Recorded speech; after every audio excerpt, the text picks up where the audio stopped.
I'm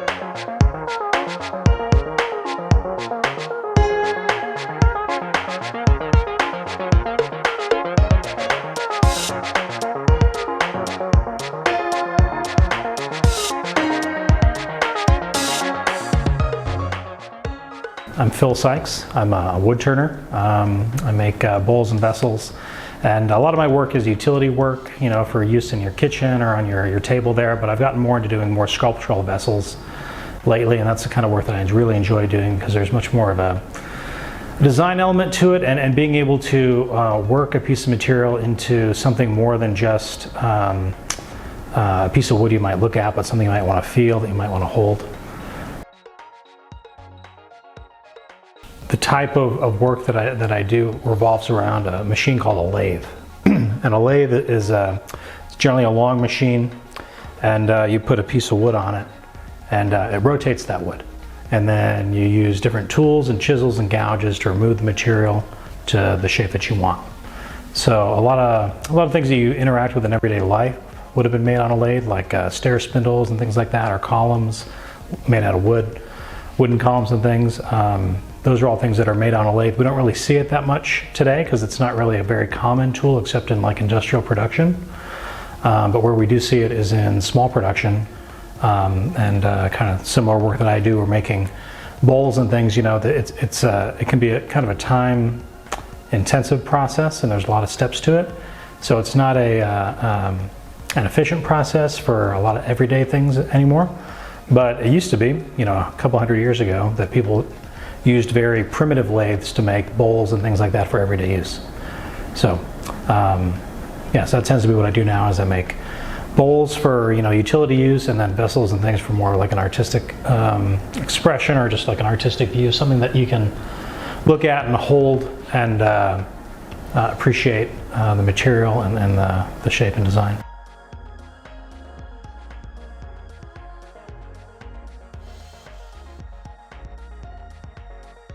I started about 7 years ago. This was right before my son was born, and he'll be 7 in October. So this is coming up on my 7th year anniversary of actually starting wood turning. So I feel like I'm still fairly new to it. I think I've been able to grow pretty proficient over that period of time.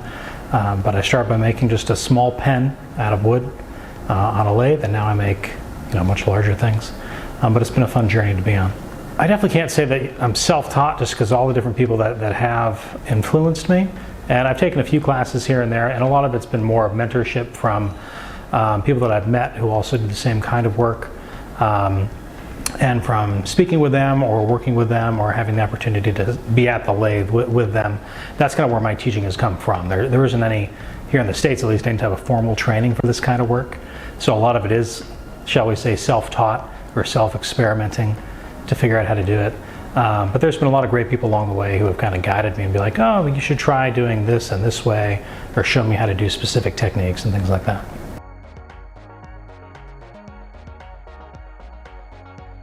I usually say it takes about a year to make a bowl, because that is because I start with a raw log that, you know, from a tree that's been recently cut down. You know, a lot of these trees might go to the dump or to get chipped up into wood chips or whatever it might be, but I'm able to take those and then saw them up and start the process of drying them and making them into stock that I can then turn and finish. So it takes about a year to actually make a bowl, but the actual work on the lathe is usually about an hour to 2 or 3 hours, depending on the type of piece that it is. So the actual physical work that I'm doing is usually a few hours on a single piece. So even though the piece might be very small, there's usually a lot of time behind that little piece. Some of the smaller pieces that I have here, you know, those might have taken me an hour or two, you know, with all the different steps that I have to do for that. And then some of the larger pieces might take 3, 4, or 5 hours to do. And that's just the time physically making it. It has nothing to do with taking the photos or doing this, that, the other thing. And then some of the other finishing processes can take a long time too. And so I think that's why a lot of people don't kind of get into it, because they don't have the patience for it. But I enjoy the process, all the different steps that go into it, and seeing how this raw material can become a finished piece.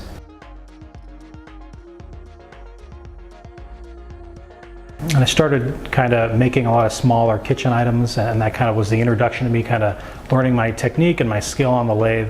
And then as I progressed into more sculptural pieces, I've been able to explore some different kinds of techniques and some different ways of doing things that are not as common and not as done. So it gives my pieces more of a unique feel to them, because people will look at it, even other woodturners, and be like, well, how did you do that? And they have no idea. And so that's kind of the part of the process, is kind of problem solving, how you remove material, like a sculptor might remove, marble or some other material. How do you remove material in the proper way to get that final piece you're looking for?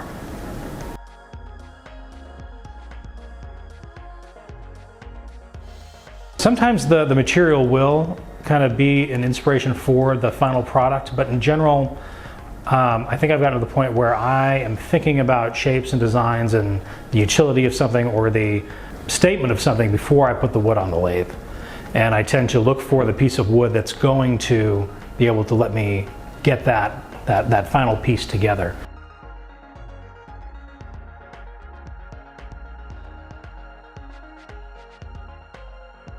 Sometimes the material, you'll be working on it and you'll be like, oh, I wasn't expecting this, to be shaped like this or this to look like this, and it'll take me in a different direction.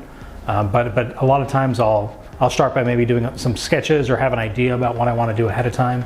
And a lot of times it will be, I'll look at a piece of wood and be like, well, I think I can get the best color or shape or whatnot out of it this way. So I'm going to plan that ahead. It's very rare that I just put a piece on the lathe and just start turning and just see where it goes. I definitely did that when I was first starting out, but now I'm much more intentional about the shapes that I want to make.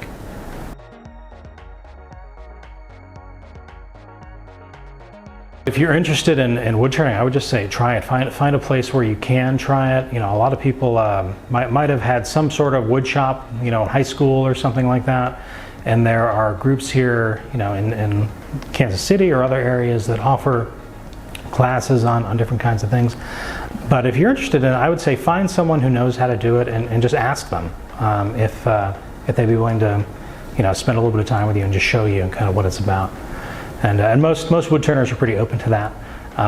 It's kind of a smaller community of people, so most people are more than willing to say, oh yeah, come over for the afternoon and we'll take a look at it, or here's a class here you could take, that kind of thing.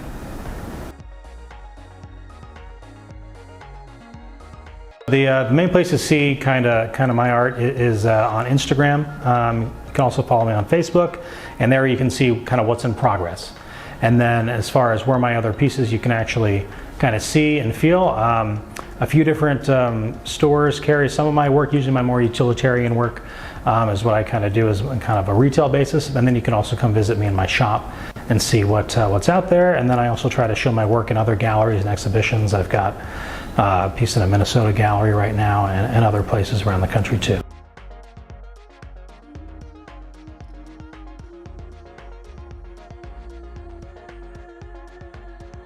I think the process that I go through is something that I've kind of figured out and developed over the past 5, 6, 7 years, and that's what I think helps inform kind of my pieces as well, as how do I modify my process or change it so that I can create a new shape or a new thing. And that makes it, you can go buy a bowl anywhere, but the time and attention and the process that I go through to make a bowl or a vessel is something that you don't get out of just something that you buy from some other store.